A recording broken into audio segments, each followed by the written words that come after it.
Hi, so today is the next installment of 10-Minute Histories, and today we're talking about Nikola Tesla.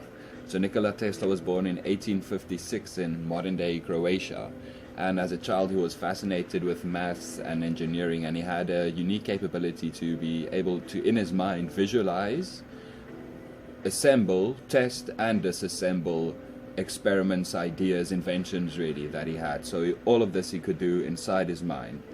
And he saw Thomas Edison as his hero, and he actually would later go to work for Edison, but after a few months he would resign, and he was truly disgusted with Edison. And this is Thomas Edison, the very famous, everyone knows Edison.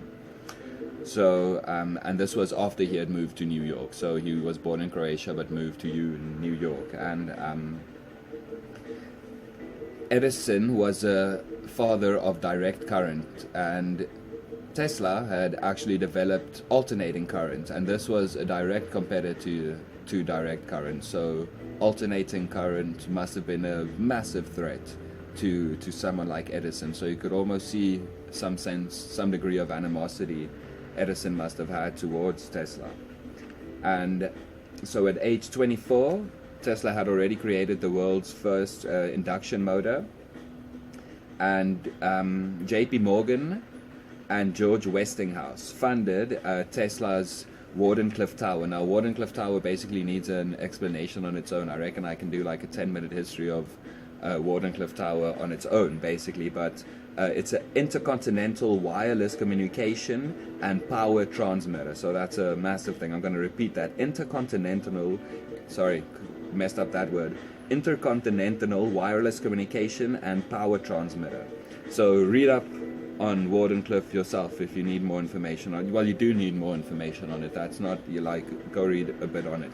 But anyways, so they actually, the US military, in an act of extreme paranoia, actually destroyed Wardenclyffe Tower themselves, because they, during the Second World War, had a suspicion it might be some kind of spying station. So they actually had to use like 3-4 times more dynamite and extra like charges, because they struggled so much. The thing was so well built, they really struggled to destroy it. So a damn shame, damn shame.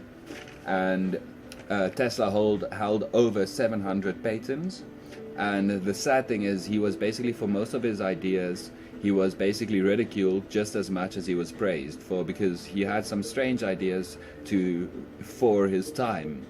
And but he had, amazing ideas, the father of alternating current.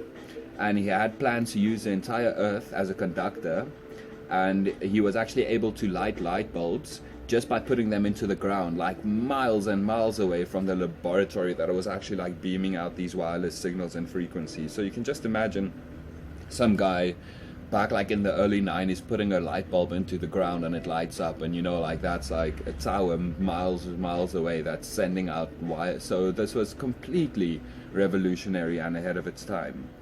So he had a desire to provide free wireless electricity to everyone in the world. So the thing is, availability, I think, is a key word here. It had to be to everyone. And the thing is, not really to you and me who are like able to watch YouTube, have cell phones, have like tablets, have cars. This is to like people, me living in South Africa, I'm pretty still in a bubble. Like there's bad things and poor people and people in bad situations rather, and wireless electricity free would be amazing for those people. I'm sure there are like babies that need warm bottles that really don't have any way to warm up a bottle except making a fire, and like women that get ladies that get raped on the way to public bathrooms at night because there's no electricity, and especially like in the townships. And like I said, I'm not speaking as if I know this. And this is, I'm sure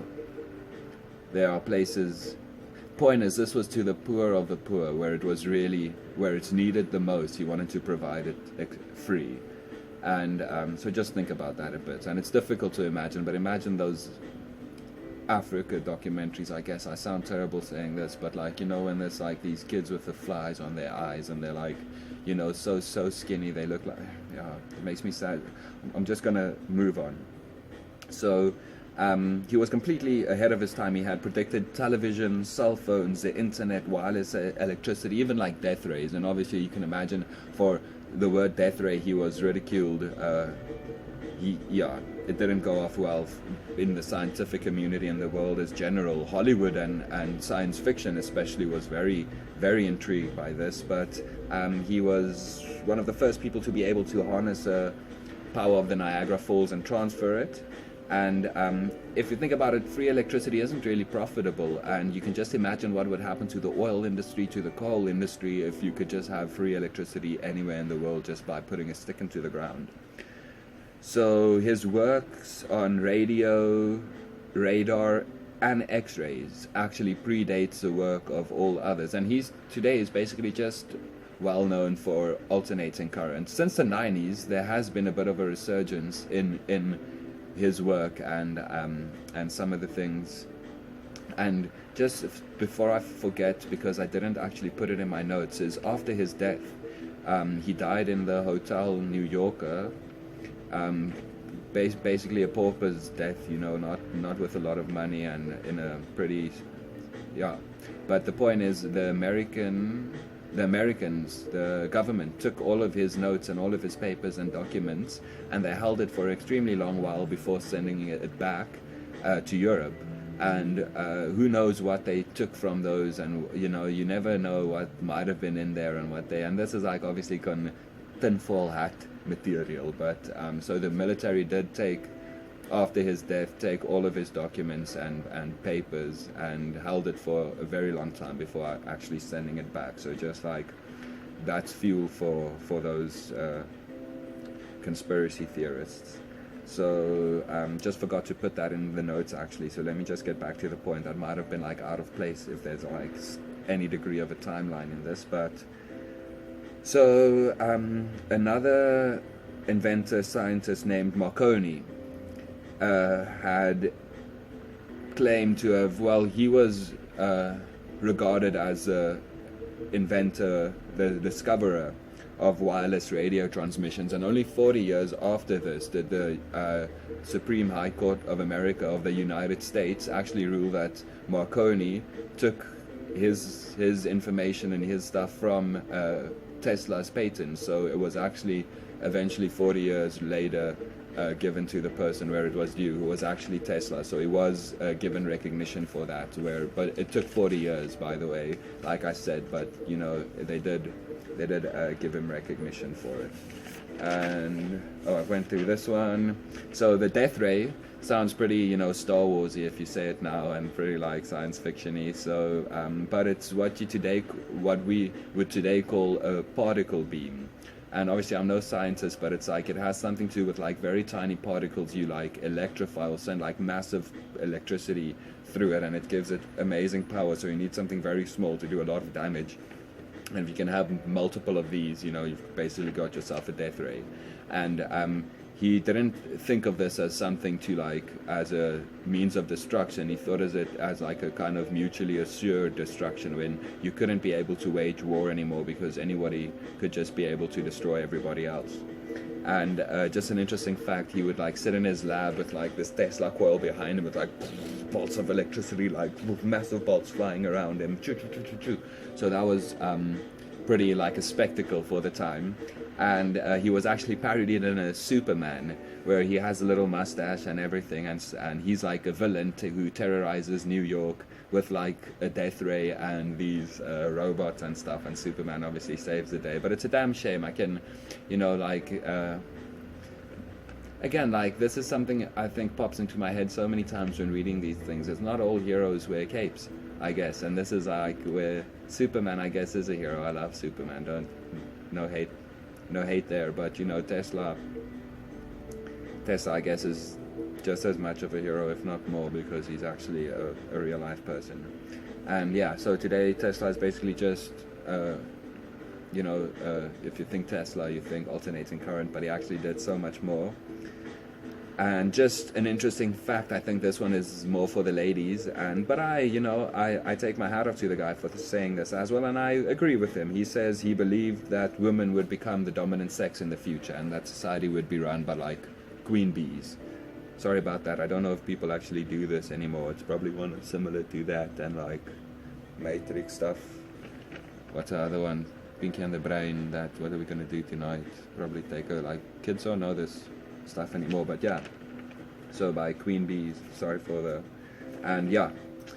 And thanks Tesla for cable and internet and all those things, and yeah, some of the even kids I think can thank him because like he had those little, he was the first to make little radio controlled boats, and yeah, just as I mentioned before, it was basically forgotten completely before the 1990s, and luckily there has been a resurgence in his work and stuff, and my girlfriend actually during her studies at university she did an assignment on Tesla, so I actually heard about him the first time from her, and she told me a lot about him, and it was very interesting, and I'm going to ask her if I can use like she did a damn cool illustration of Tesla, quite a few to be honest, and I'm going to see if I can put this as a thumbnail, and it'll be like the first video that actually has like a decent thumbnail. Yeah, so just a damn shame about Tesla, but very interesting figure, and read up a bit on Wardenclyffe, read up a bit on Tesla, like it's always, you know, it's hard to squeeze everything into 10 minutes. I've got the camera on selfie mode again, and so I can actually see myself again, but I can actually also see what time I'm running, and I see I'm already like 11 minutes in, and just for interest's sake, I put on some tunes this time, and I'm not sure if it was a good idea or not, so I'll probably just listen to this. I'm going to upload it either way, but I'll see if I should do it next time as well, and see what the volume is like, and if it was even audible, if it was maybe overwhelming, so I'll still figure that stuff out. But cool, so that was 10-minute histories on Nikola Tesla. Cool, so we'll catch up again. I'm going to try and do another one tomorrow. I said I still want to do one on Somme, but I skipped to Tesla, so I'm going to see if I can do the Somme tomorrow from the First World War. Okay, cool. Catch up later. Yeah, and also if one of my 10 subscribers has an idea of what I can do next, I'm pretty, as soon as I'm done with this Somme, it's going to take some thinking to, well, I guess you can, there's something anyone wants to hear about and that I might not know about, might not be the worst idea to tell me, and I can do one on that. Cool. So that's that.